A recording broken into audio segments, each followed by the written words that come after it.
2 to U 16 to 8, and plenty happening, as I said, in the Dubbo Regional Council LGA. Joining me in the studio this morning, Mayor of Dubbo Regional Council, Mathew Dickerson. G'day. Could it get any busier? It does seem like it is incredibly busy at the moment. There is so much happening. So you're right, when you said a bit happening, I went, wow, he's right. You know, there is a lot happening. It's a very active LGA at the moment, which is fantastic. Number of committee meetings last night. I've been looking through the papers now. This is a good news story. The Western Plains Cultural Centre, visitors per month, June of this year is the highest tally ever since records are starting to be kept there, by over 1,500 higher than the previous largest month, which was back in March. They're obviously doing something really well up there. Well, at the moment, there's the Archibald exhibition, and that does bring people through the door. But it's actually one of our unsung heroes in terms of our tourist attractions in Dubbo. People talk about the zoo, obviously fantastic attraction, the Royal Flying Doctor Service Visitor Experience Centre, the Old Dubbo Jail. People don't normally rattle off places like the Western Plains Cultural Centre or our theatre. But both of those bring people to Dubbo, both of those have visitation, and they're great for our overall economy with what it brings through. Now, Archibald, yes, that brings people, but in general, people really love the experience they have at the Western Plains Cultural Centre. You've got the permanent exhibitions or semi-permanent exhibitions. You've got the rolling exhibitions with the artworks in there. You've got a wonderful cafe there. So it is a really positive place to go. I noticed too, Kent and the team have curated 100 years of the Ashley Cup. I believe that's just kicked off up there too now. And that's the thing. There's another great exhibition. So it just seems to me that the staff that we've got there do a wonderful job with bringing in a whole range of different exhibitions, and they don't have a big budget to work with, so it's not like they can go and pay a lot of money to have artworks that are incredibly expensive there. They've really got a process to do something with minimal budget, but I think they do a great job. What's effectively happened, give or take, so we had 14,475 visitors in June. Back in March, that was the previous highest with 13,131.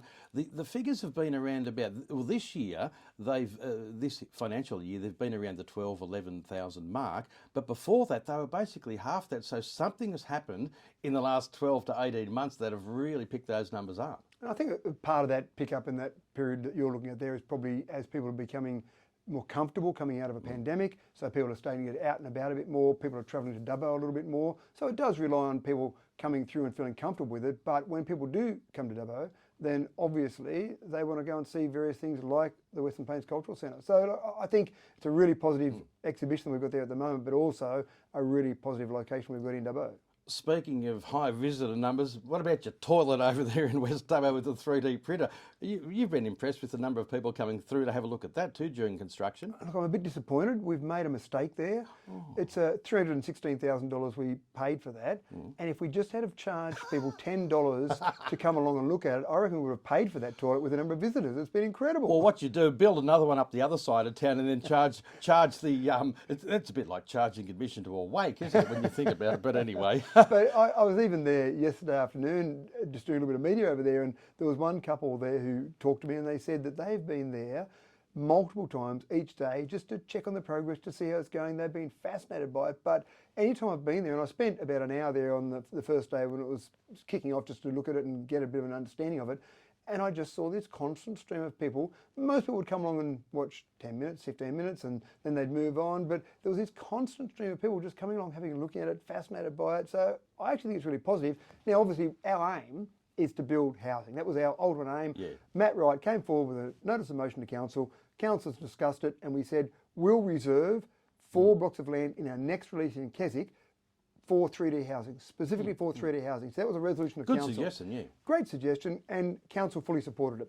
And then, when we got to this opportunity of this old toilet block that needed to be replaced, we said, well, if someone was building a house for the first time as a 3D printed house, maybe they'd be a bit nervous about it. Maybe they wouldn't be sure, do I want to buy a 3D house? What's it look like? So the toilet block is something that's a nice, easy construction, much easier than a house, but also gives chance for people to see what it looks like. The introduction to such things, Correct, yes. yeah, that's right. So now we've got that. I mean, it hasn't been finished yet. There's still all the internal fit out and there's the roof and all the rest of it to put on, but it's pretty much been finished now. I think they've got a bit of tidy up left to do this morning, but now people will see it and they'll go, oh, I understand that. It seems to be pretty good. People are saying, is it going to fall down? I'm pretty sure it's not going to fall down, but let people see that, let people actually experience that. And then if someone said, let's do a 3D house, I think they'd be much more comfortable, but they can also see the shapes that you can create. Yeah, yeah. There are some curves on this, and there's a bit of a texture through it. That's quite nice. Yeah. You're, as the Mayor of Dubbo Regional Council and also a technologist, are you impressed by Contour 3D's work there? Well, absolutely. The work that's been done there is fantastic, and what we're seeing as a result of the tender that we put out is great. Now, we've talked about the prices a little bit. So $316,000 was the tender price that was awarded for that one. We've got 2 other toilet blocks that we've built in the last 5 years. $310,000 for one in Cameron Park. That was about 5 years ago that one started. So prices have gone up in building since then, but also the number of cubicles and the space inside that, if you like, is much greater than the one in Cameron Park. So we've got more for effectively less money if you take into effect time. And then the other one in Church Street, that was $495,000.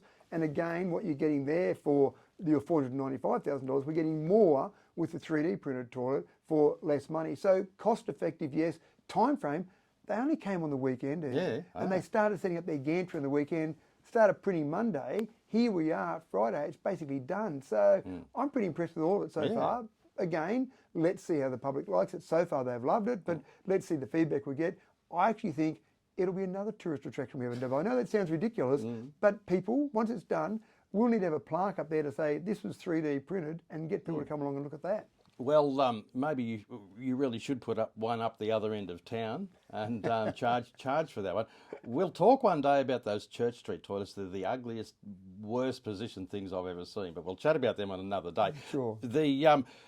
Another good news story too. The Sister City Exchange is back on. Yeah. There was a committee meeting about that last night. I believe you've had 3 times the applicants for the number of available spots. And that's really exciting, disappointing for the people that missed out, but we've got 10 student spots. So this is our student exchange we've done with Minnicamo for years. Now, obviously during a pandemic, we couldn't do that. So that's been off, starting up again this year. The next school holidays is when they'll go. But we had 34 applications for the 10 spots available. Now, that's disappointing for the 24 that missed out, but it's also exciting to show how much interest there is in this particular program and how many people love to be part of it. And I know I've been to Minnicamo as the mayor representing Dubbo. We've had events over there and we've had people from Minnicamo here in Dubbo. The relationship between our two cities, I think, is very strong. That's been going for more than 25 years, that relationship, very strong. And both cities love it when they get to show off their city to someone from another country, another city in another country. So really good positive exchange. I noticed when the visitors from Japan were here at the Shoyan Gardens late last year, they seemed very impressed by it. There was a really good crowd up there. Yeah, it was. And again, I think you're spot on. When they do come, they're very proud that there's a little bit of Japanese culture here in Dubbo. Yeah. Mind you, they paid for our tea house up there. The gates, they built those gates as well. So they've been very involved in that. They still send gardeners over each year to help work with our gardeners to make sure it's kept the way a Japanese garden should be kept. So I really value that relationship we've got with Minnicamo. It's actually a great natural space just wandering through there. It's very serene. The amount of weddings that we see up there, you mentioned wakes before, we do actually see people who have funerals or wakes up there because it is such a peaceful, tranquil area. So it is a really nice spot in Dubbo. Now, Matthew, Council's been rather prudent in its investments, and I say this and you'll explain why.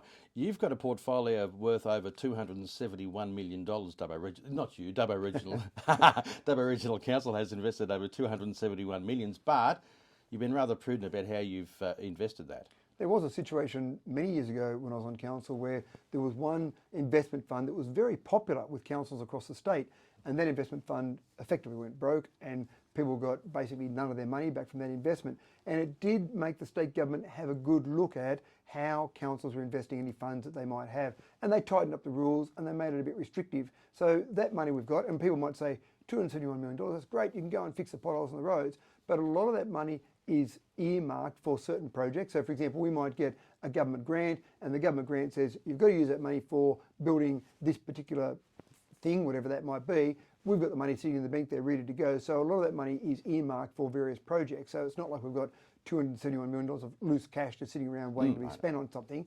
But one of the things in there is that many of those funds are invested with effectively cash investments, not getting the best return ever. And we've got to get that balance right of being very conservative in the way we invest our money, because we don't want to have a situation like happened many years ago where, and we weren't caught in that luckily, but many councils around the state were caught in that. It was pretty embarrassing to go to the community and say, well, you know those rates money you paid, we invested in this particular fund and that went broke, so whoops, sorry about that. So it's a fine line, but we try and maximise the return on those investments while still being fairly safe in those investments, and that's exactly the scenario we've got there now. Yeah, it certainly makes sense to sort of, you've got to tread that line, haven't you? Yeah, and we tend to tread it a bit more on the conservative side than the aggressive investment side.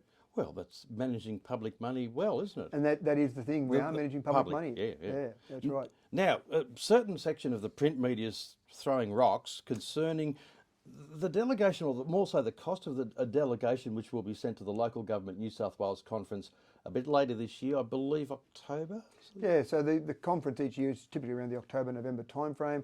And one of the things that I've said to councillors ever since I've been on council is I really encourage councillors to go along and keep educating yourselves. Keep learning about council, because if we want our councillors to do a fantastic job managing $271 million or managing the printing of a 3D toilet, we want to make sure that you've got as much information as possible. And you wouldn't want someone in any organisation saying, that's it, I know everything, I'm not going to get educated any further. So I've encouraged councillors in the past, and we've had councillors go along to our peak body, which is Local Government New South Wales, their conference each year. And one of the great things about that is, like a normal conference, you have sessions where you'll have expert presenters give you information, but you also get to talk to other councillors across the state. And I've got some very strong relationships with other councillors where I've met them at conferences. In fact, I call some of them my conference friends, because I don't talk to them much between conferences, but when you get to a conference, you go, oh, Iain, how are you going? Now, what are you up to in this? And how are you running this particular part of council? So sharing that information is really valuable.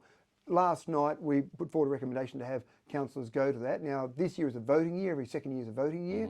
They become a bit more popular with voting years. So we've got 3 of our councillors and the mayor have voting rights, but then other councillors can attend as well. We'll probably have 8, maybe even 9 of our councillors go. I'd even love to have all 10 of our councillors go. The cost of that, in reality, is not much. It probably costs, round numbers, $2,000 for a councillor to attend. By the time you've got transport, the cost of the conference, accommodation, it's not luxurious by any stretch of the imagination. No. It's hard work. You get there, the conference sessions start early, they go through, and you'll normally have a function at night time you'll go to, so you've got long days. But for me, spending $2,000 on a councillor, councillors are in charge of a budget in the vicinity of $250,000. We've just heard they're in charge of $271 million of investment funds.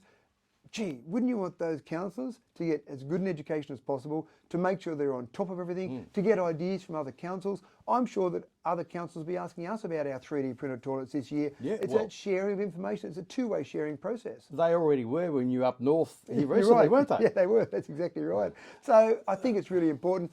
I don't have any problem at all justifying to our community the expenditure of $2,000 per councillor to help councillors stay educated and to stay up to date with what's happening across the entire state. Maybe you and the other councillors should book into the 2-star Hacienda right up on the highway there, just to drop down the accommodation Well, costs. I had another councillor at a conference. I typically try and stay, when I'm in Sydney, for example, at things like the Ibis or the Holiday Inn. And I had another councillor laughing. He said, what are you staying there for? Is your council broke? And I said, no, I'm using public money. Well, I yes. personally wouldn't stay there if I was paying with my money. But when I'm using public money, then I say to my PA, I need to find somewhere that I can walk to from the conference centre, so I'm not paying for a taxi, but somewhere that's as cheap as possible within walking distance. And she's got that as a standing order from me to say, cheap as possible within walking distance, wherever I'm going, wherever accommodation I'm staying at across the nation. Just really quickly to finish off, just under a minute to go there, the fluoride in Dubbo's drinking water system, got to wait a bit longer now, have we? And I do apologise to the community. Our first estimation of when we'd have fluoride back in the water was going to be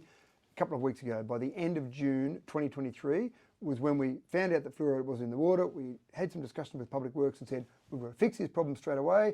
And there's a fair bit of a process to fix that problem. Our estimation was by the end of June.